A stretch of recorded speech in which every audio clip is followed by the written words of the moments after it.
संदर्भामध्ये मी आज लक्षवेधी मांडलेली आहे। 17 एप्रिल 2022 ला नाशिक शहरामध्ये नाशिक शहराचे तत्कालीन पोलीस आयुक्त श्रीयुत दीपक पांडे यांनी 17 एप्रिल 2022 ला तत्कालीन सरकारला एक पत्र पाठवलेलं होतं। सन्माननीय अध्यक्ष महोदय, ते पत्र हे भोंग्यांचा आवाज जो आहे, हे भोंगे जे आहे बंद करण्याच्या संदर्भामध्ये ते पत्र होतं। मात्र त्या कालावधीमधल्या उद्धव ठाकरे यांच्या सरकारने त्याच्यावरती कुठलाही निर्णय घेतला नाही। सन्माननीय अध्यक्ष महोदय, एखादा सणाच्या दिवशी आपण स्पेसिफिक परवानगी देऊन ह्या भोंगे जे असतील किंवा मंदिरात प्रार्थना स्थळावरती असतील ह्याला आपण परवानगी देऊ शकतो, पण रोजची दैनंदिन जी प्रार्थना असते दिवसभरामधून 6-6 वेळा त्याच्यावरती भोंग्यावरून ही अजान म्हटली जाते। सन्मान्य अध्यक्ष महोदय, माझा स्पेसिफिक प्रश्न आहे माननीय राज्याचे मुख्यमंत्री महोदयांना की सदर विषयाच्या बाबतीमध्ये तत्काळ सरकार उत्तर प्रदेशच्या सरकारच्या प्रमाणे कारवाई करून हे भोंगे जे आहे हे बंद करणार का?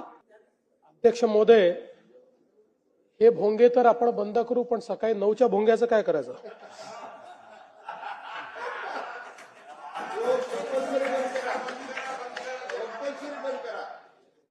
अध्यक्ष महोदय, सन्माननीय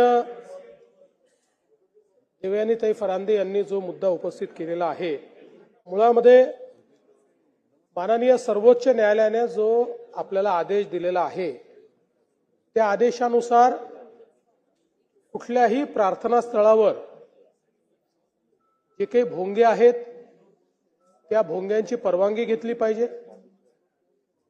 हे भोंगे रात्री 10 वाजेपासून सकाळी 6 वाजेपर्यंत बंद असले पाहिजेत। सकाळी 6 ते रात्री 10 या कालावधीत दिवसा 55 डेसिबल आणि रात्री 45 डेसिबल आवाजाची मर्यादा असली पाहिजे, त्यापेक्षा अधिक मर्यादा त्याची असू नये। अशा प्रकारचे काही निर्देश आपल्याला देण्यात आलेले आहेत आणि या संदर्भात कायद्यानुसार जर त्या ठिकाणी अधिक डेसिबल ने एखादा भोंगा वाजत असेल तर त्याचे अधिकार हे महाराष्ट्र प्रदूषण नियंत्रण मंडळाला केंद्रीय कायद्याने दिले आहेत।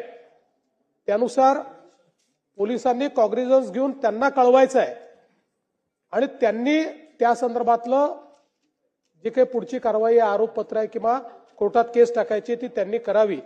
अशा प्रकारची आता कायद्याची परिस्थिती आहे।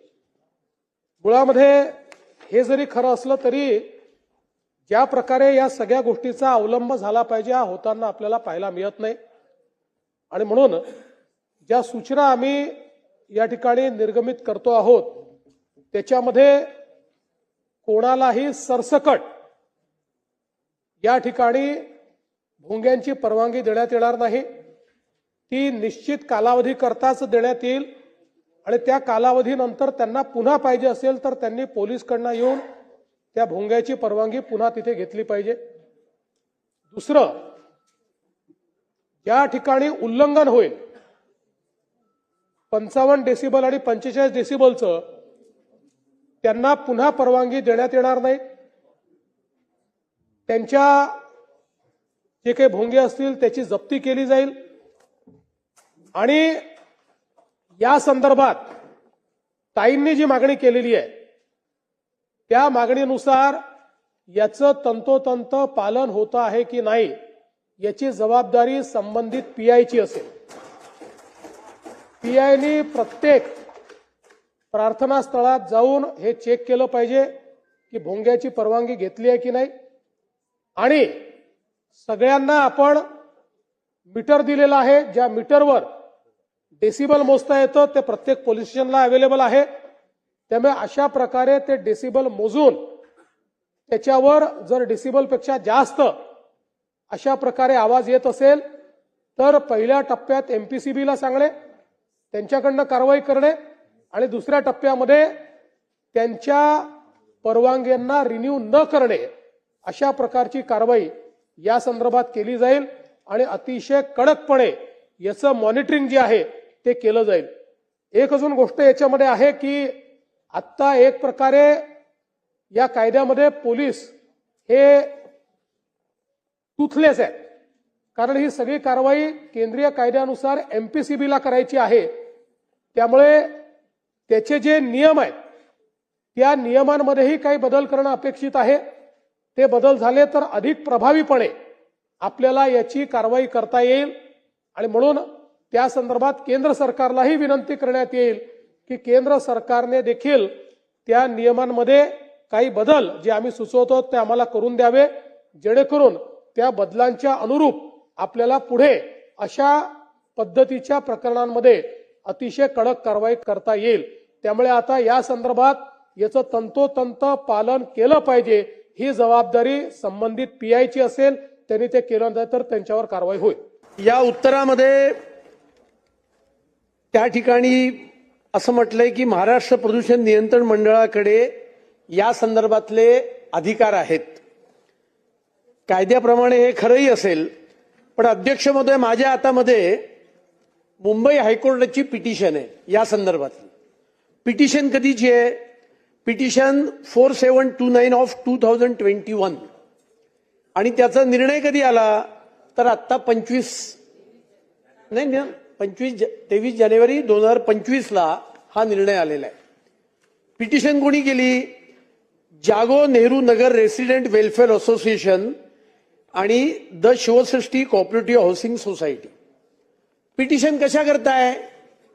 या भागामध्ये अनेक मशिदींवर रात्रंदिवस त्या ठिकाणी भोंगे वाजतात.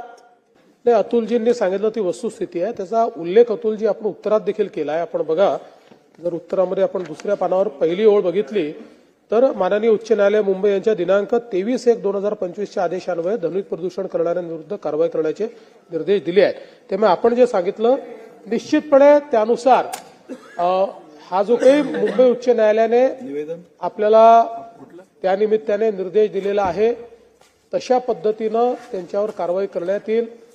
आपला जो मुंबई पोलीस अधिनियम आहे त्याच्या अंतर्गत त्यांच्यावर फाईन देखील करण्यात येईल आणि जर ती फाईन भरली नाही तर त्या पद्धतीने ती रिकव्हर देखील करण्यात येईल.